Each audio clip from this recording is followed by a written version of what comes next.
இருக்கிறவரும் இனியவருமாகிய இயேசுவின் நாமத்தில் உங்கள் யாவருக்கும் என் அன்பின் வாழ்த்துக்கள். பிள்ளைகளே, கர்த்தரை துதியுங்கள்.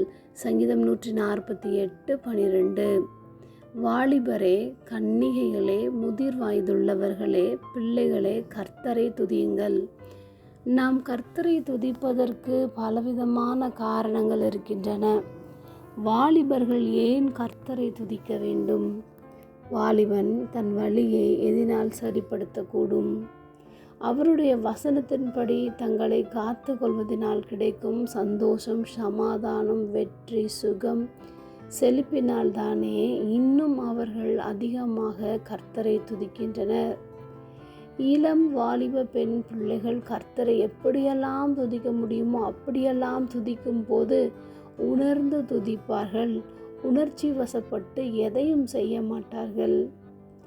முதிர் வயதுள்ள அநேகர் கர்த்தரை போற்றி துதித்து பாடி தங்களுடைய பலவீனங்களில், தனிமைகளில், தங்களுடைய ஊழியத்தின் பாதையில் பிள்ளைகளை குறித்து, பேர பிள்ளைகளை குறித்து தேவனுக்கு நன்றி சொல்லி துதிக்கின்றனர்.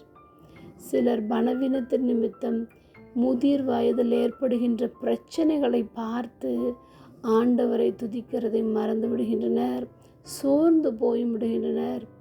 முதிர் வயதிலும் பசுமையும் புஷ்டியுமாய் இருக்க வேண்டுமானால் தேவனை துதித்து கொண்டிருப்பது தான் அதற்கான சிறந்த மருந்து.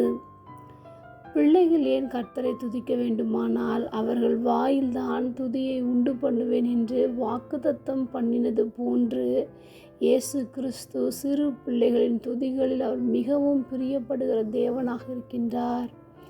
எனவே சிறு பிள்ளைகள் ஒவ்வொருவரும் கர்த்தரை துதிக்கும்படி அவர்களை நாம் வழிநடத்துவோம். ஜெபம்.